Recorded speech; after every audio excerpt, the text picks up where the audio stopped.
Assalomu alaykum. Culture and Literature kursimizning literature qismini, adabiyot qismini davom ettiramiz. Menga ikkala qismi ham yoqadi. Culture ham, literature ham yoqadi. Bu adabiyot darslari esa ayniqsa yoqyapti. Grace Nichols Two Poems mavzusi berilgan ekan bu yerda. Grace Nichols ismli ayol adibaning ikkita she'ri.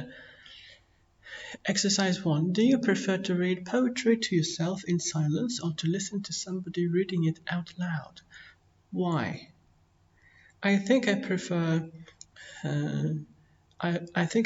it when somebody reads poetry to me rather than reading it to myself or for myself.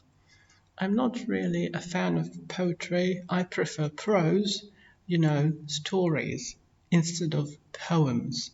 I prefer stories. Exercise 2. But what about you guys?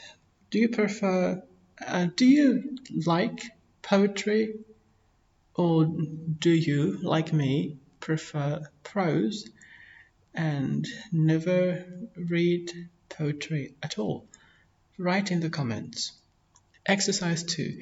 Read about the British poet Grace Nichols.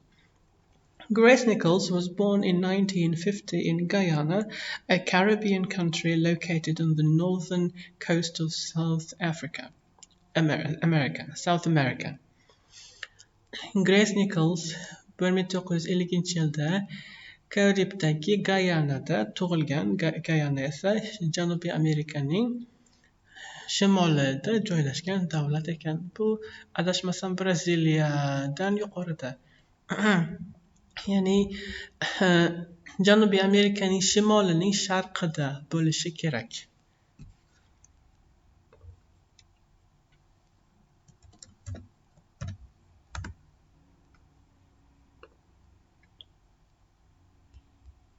Endi unchalik ham mana rasmda ko'ryapmiz. Unchalik ham sharqda emas ekan, o'zi shimolda sharqni o'zi yo'q ekan. Shimolda shimol bor ekan va shimol g'arb bor ekan.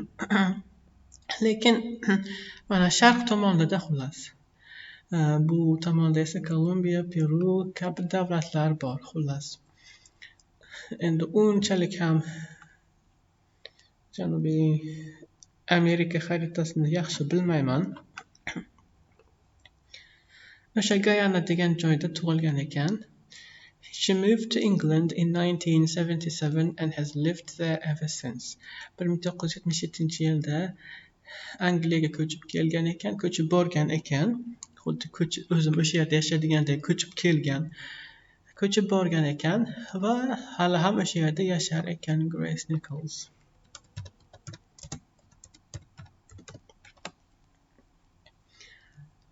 Hali ham tirik ekan demak. Bo'lmasa mana bu yerda died deb bizga ma'lumot berar edi. Nichols has written many books of poetry for adults and children. Aytgancha. Mana bu so'zni ikki xil talaffuz qilsa bo'ladi. Amerikada Caribbean deb talaffuz qilishadi. Men Caribbean deb talaffuz qildim. Caribbean. Bu Buyuk Britaniyadagi talaffuzi. Bu so'z ham adult, so'zi ham adult deb talaffuz qilinadi. Ko'pchilik adult deb talaffuz qiladi. Adult esa endi lug'atlarda ikkalasi ham beriladi. Adult. Ikkalasi ham to'g'ri. Bittasini tanlab olsangiz bo'ladi bemalol. Grace Nichols kattalar uchun ham bolalar uchun ham ko'p kitoblar, she'riy kitoblar yozgan ekan. A lot of her work is inspired by the culture of her Caribbean homeland, but her experiences of life in the UK are also present. Uning yozganlarining, she'rlarining ko'pchiligi o'zining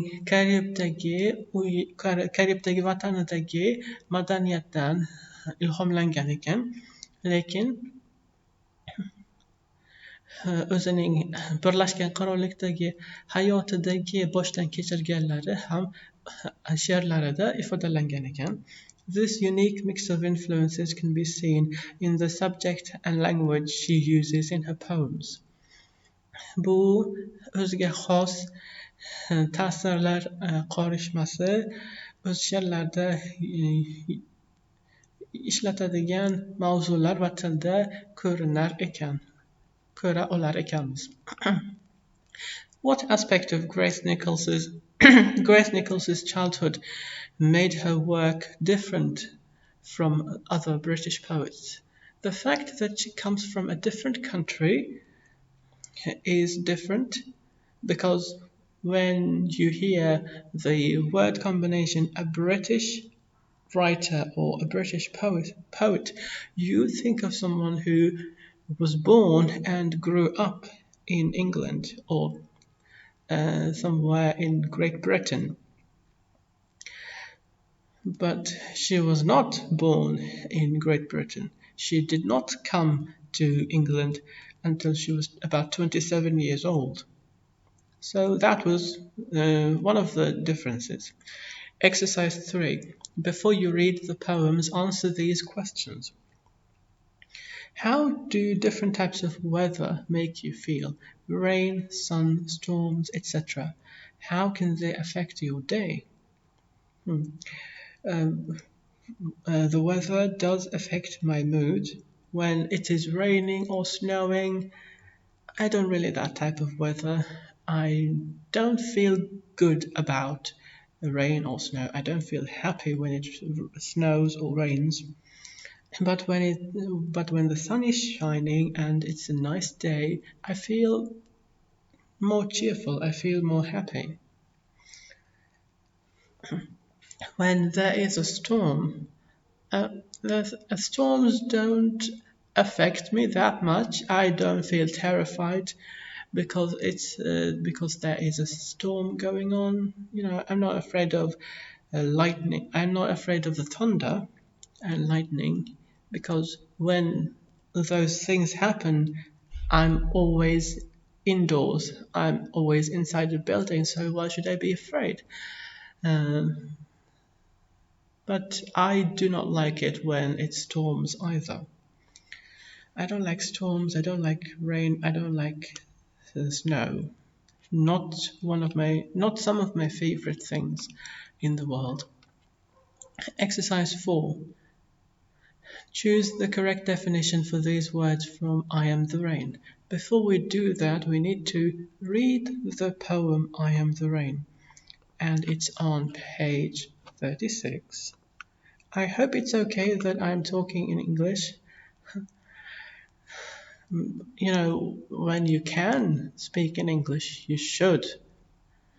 Right now, I can. Page 36. Okay. The volume was higher.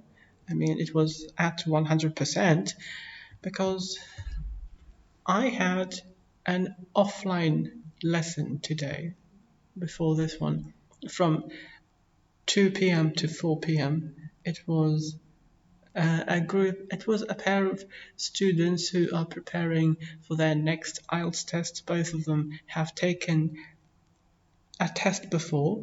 One of them took the multi-level test and the other took the IELTS test, and their level is B2. Their English is very good actually, and that is a problem for me. I don't know what to teach them. Okay, let's listen to the poem now. Exercise 3. I am the rain. I am the rain. I like to play games, like sometimes I pretend I'm going to fall. Man, that's the time I don't come at all. Like sometimes I get these laughing stitches up my sides, rushing people in and out with the clothesline. I just love drip-dropping down collars and spines. Maybe it's a shame, but it's the only way I get some fame. Okay, maybe you noticed this, maybe you didn't, but the accent was different again. If you remember, if you've watched my video about Mark Twain and the Adventures of Tom Sawyer, in that video we had American accents, and from the audio recordings and from me as well. And here the accent, because the poet, Greg Nichols, Grace Nichols is from the Caribbean, and I guess they speak English in Guyana because she is considered a British poet. No, that's because she moved to Britain. Anyway, they speak English, but they do have an accent that is different from British, American, Canadian, and other accents. And in the recording, the person who read the poem to us had a different accent. Maybe it was true to the Caribbean, maybe it wasn't a good imitation. I wouldn't know because I haven't heard enough Caribbean English. I don't know anything about Caribbean English. I am the rain. I am the rain, I am the rain. I like to play games, like sometimes I pretend I'm going to fall. Man, that's the time I don't come at all. Men yomg'irman. Men odamlar bilan o'yin o'ynashni yoqtiraman. Misol uchun, ba'zan men yog'adigandek bo'lib ko'rinaman odamlarga, ya'ni qora bulutlarni ko'ramiz. Man, that's the time I don't come at all. O'sha paytda men yog'mayman, deyapti. Ya'ni yomg'ir bizni aldar ekan.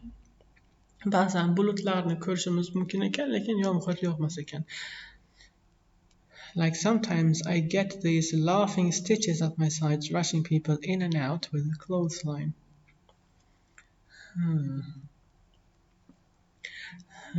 Misol uchun yana boshqa misol aytyapti.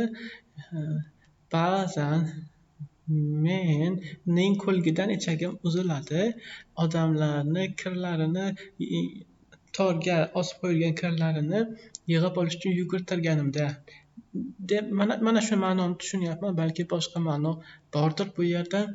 Aytganimdek, she'riyatni men ko'p o'qimayman. I get these laughing stitches up my sides, rushing people in and out with a clothesline. I just love drip dropping down collars and spines. O'shanda, ya'ni yomg'irda qolgan kiyimlarni yig'ib olish uchun chiqqan odamlarni men shu ho'l qilishni yoqtiraman. I just love drip dropping. Men o'sha odamlar ustiga yomg'ir oqib tushganida keyin yomg'ir pastga oqadi-ku, ularni ho'l qiladi. Drip dropping down collars and spines. Demak, ularning kiyimlari ichiga ham kirib olaman deyapti, menimcha. Maybe it's a shame, but it's the only way I get some fame. Balki bu unchalik yaxshi emasdir, balki bu achinarlidir, lekin shu yo'l bilangina men o'zimga mashhurlik, obro' orttira olaman, deyapti. Shunday deb tushundim. Pretend, behave in a way that makes people believe something that is not true. Mana shunisi to'g'ri. Imagine that something is going to happen. Stitches, lines on your face from laughing a lot, pains in your body from laughing a lot. Laughing stitches up my sides. Pains in your body from laughing a lot. Shunisi to'g'ri. Rushing, making a person do something she doesn't want to do, sending a person somewhere very quickly. A bo'ladi. Clothesline, a large cupboard where you keep clean clothes. Rope or wire where you hang clothes to dry after washing. B. Drip, when liquid falls slowly in tiny amounts, when liquid falls very quickly in a large quantity. A bo'ladi. Drip o'zi tomchilamoq degani. Collar, the part around the neck of a shirt, jacket or coat. Mana shunisi to'g'ri. A large window on a house or building. Spine, a pipe that carries rainwater down the side of a building, the row of small bones down the middle of your back. Bunisi B bo'ladi. Mana bu A'dagisi esa bu tarnov, adashmasam o'zbek tilida tarnov deyiladi, ya'ni tomdagi suvni devorning chetidan pastga olib tushadigan quvur. O'sha tarnov deb aytilsa kerak. Exercise 5. Find words from Sun is laughing which mean. She'rni o'qiymiz birinchi.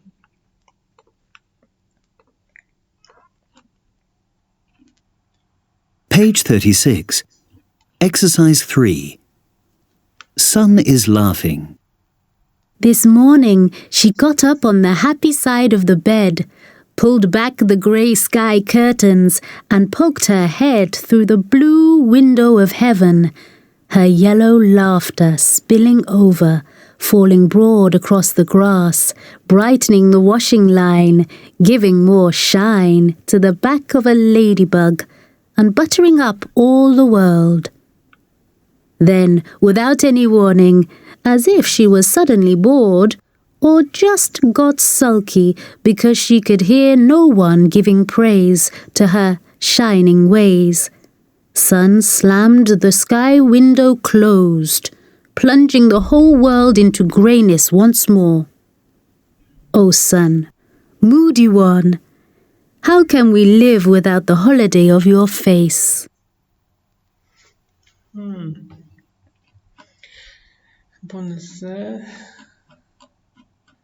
Bunisi yaxshiroq she'r ekan. Sun is laughing, quyosh kulyapti. This morning she got up on the happy side of the bed. Bu ertalab quyosh o'ng tomoni bilan uyg'ondi. Ya'ni o'zbek tilida chap tomoni bilan turdingmi deganda nega xullas nima bo'ldi, nega asabiysan yoki jahling chiqqan degan ma'noni bersa, bu yerda xursand bo'lib uyg'ondi deyapti. On the happy side of the bed, pulled back the grey sky curtains. Uyg'onganidan keyin u kulrang osmonning pardalarini ikki tomonga tortdi. And poked her head through the blue window of heaven. Va boshini osmonning ko'k derazasidan chiqarib mo'raladi. Her yellow laughter spilling over. Uning sariq kulgusi to'kilib har yoqqa sochilib. Falling broad across the grass. Maysa ustiga tushib. Brightening the washing line. The washing line? Yana o'sha clothesline-mi? Kirlarga yanada kir osiladigan torlarni yoqtirishsa kerakda. Brightening the washing line. O'sha kir osiladigan torni yoritib, giving more shine to the back of a ladybug. And buttering up all the world. Xonqizining orqa tomoniga ko'proq yorug'lik berib, ya'ni o'sha quyosh tushganida xonqizining qanotlari o'sha orqa tomon qanotlari yaltirab ketdi. And buttering up the world. Va dunyoni butter up. Dunyoni siyladimi? Shu bo'lsa kerak. Acai berry. Butter. Butter somebody up. To say nice things to someone so that they will do what you want. Butter upni maqtamoq, xushomad qilmoq degan ma'nosi bor. Bu yerda dunyoga xushomad qildimi? Yo'q, dunyoni o'zining yorug'ligi bilan siyladi desa yaxshiroq. Then, without any warning, as if she was suddenly bored, keyin hech kimni ogohlantirmasdan, xuddi birdan zerikib qolgandek, or just got sulky because she could hear no one giving praise to her shining ways, yoki achchig'i chiqdi chunki hech kim uning nurlarini maqtamayotgan edi. Hech kimning maqtayotganini eshitmadi. Sun slammed the sky window closed. Quyosh osmonning derazasini mahkam yopib oldi. Plunging the whole world into greyness once more. Butun dunyoni yana kulrang Butun dunyo yana kulrang tusga kirdi. Bu degani bu yerda quyoshning bulutlar orasida qolib ketishi, bulutlarning quyoshni to'sishi tasvirlanyaptida. Oh sun, moody one, how can we live without the holiday of your face? O quyosh, fe'li ayniydigan quyosh, seni jamolingni ko'rmasdan biz qanday yashay olamiz? Deb mana oxirida endi odamlar quyoshga xushomad qilishdi. Ana endi qayta chiqsa kerak. Quickly pushed into or through something. Pushed into or through something. Poked. Flowing out of a place in a large quantity and spreading out. Spilling over. Making something look happier and lighten in color. Brightening. Quality of brightness when light is reflected on something. Shine. Being very nice to somebody so that they will do what you want. Butter somebody up. Dunyoni demak xushomad qildi, dunyoga yaxshilik qildi. Siyladi desak bo'lmas ekan.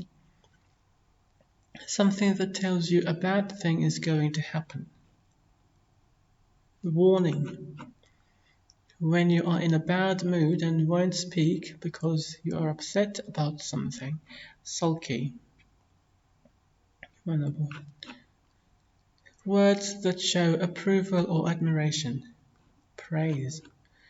Closed with a lot of force, making a loud noise. Shut. Slammed, making something move suddenly downwards. Plunge. Plunge so'zi bu yerda bor ekan. Sho'ng'imoq. Yoki g'arq etmoq. Exercise 6. Read the poems again and answer the questions. I am the rain. Which phrases and images does Grace Nichols use to give the rain a playful character?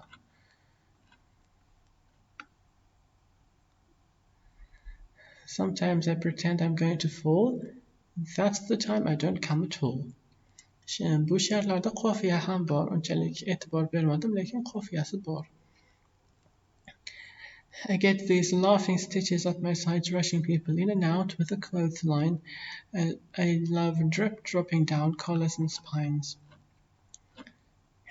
How does the layout of the lines in the poem help to describe the rain?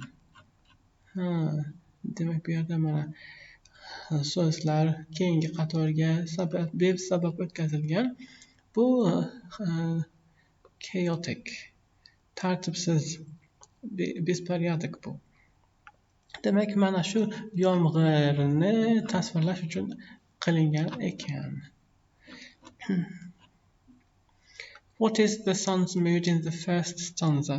Demak stanza degani mana bu. She'rning mana shu yergacha bu nima deyiladi, bir bandmi? Mana shu birinchi bandda quyoshning kayfiyati qanday? Which words or phrases help to show this? In the first stanza, the sun is happy.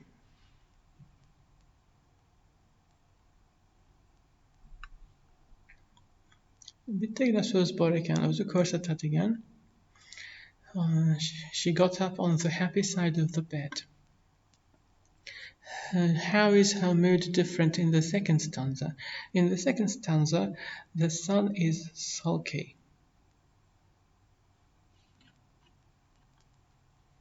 How does the language in the poem show this? Endi o'shani ko'rsatadigan so'zlar ishlatilgan.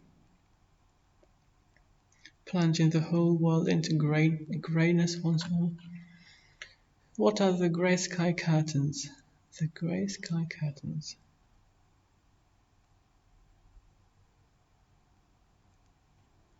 The grey sky curtains. Yani bular bulutlarda. o'sha bulutlar haqida aytdim-ku. Quyoshni to'sadigan, yorug'likni kamaytirib, kul rang qilib ko'rsatadigan narsa bulutlar. What do you imagine when these are pulled back? Bular ikki tomonga tortilganda nimani tasavvur qilasiz? Albatta bulutlarning o'sha havoda, atmosferada harakatlanib, yana bizga quyoshning ko'rinishini. Moody, having moods that change quickly and often. Moody fe'li kayfiyati o'zgaradigan degani. Why does Grace Nichols use this word to describe the sun in the last stanza? Actually, the sun is not moody. The sun does not have a personality. It's just because of the weather, because of the changes in the weather, the sun in this poem seems like she is sulky and moody. What is she saying about weather in the UK? Was this supposed to be about the UK? Okay. The weather does change quite a lot in the UK. You can have rainy weather and very nice weather in the same day. But doesn't it also happen in Uzbekistan? I know that it happens in Bukhara. We can have rain in the morning and a sunny afternoon. Which rhymes can you identify at the ends of the lines in both poems? For all. Qofiyalarni toping deyapti, shart emas. What do you think? Which of Grace Nichols' poems do you like best and why? I like Sun is Laughing because it is nicer, you know, when they in the poem, in the first poem, I am the rain. The rain is a mean character. The rain makes everything wet. The rain is playful. It's like the rain is laughing at us or making a joke. No, what is the other expression that I want to use? Is playing a trick on us when we see some dark clouds in the sky but it doesn't rain. And in the second poem, it's a happy poem. The sun is shining, and I like it when the sun shines. It's a happy day. It is warm. But what do you think about these poems? Both poems use the technique of personification. Jonlantirish, shaxslantirish degan bu adabiy nima deyilardi buni nomi? San'at, adabiy san'at. Adabiy san'at. Bunda jonlantirish, shaxslantirishda jonsiz narsalarga jon ato etiladi yoki nutq ato etiladi. Faqat odamga xos bo'lgan narsa nutq ato etiladi. Bu yerda o'zi yomg'ir bilan quyosh jonli narsalar, ular jonsiz emas, parta stulga o'xshab, lekin ular nutqqa ega emas. Bu yerda ularga nutq ato etilgan va ular bizga gapiryapti. This gives the characteristics of a person to something that is not human. What kind of character does the poet create for the rain and sun? Are these good descriptors of the different weather types in your opinion? Why not? I think these are good descriptives of rainy weather and sunny weather and cloudy weather. Because when there are clouds in the sky, they do obstruct the sun and it becomes grey and it becomes a little less warm. It becomes cool. Not necessarily cold, it becomes cool. Yeah, these accurately describe the weathers. Bu darsimizning oxiri. Keyingi darsgacha xayr.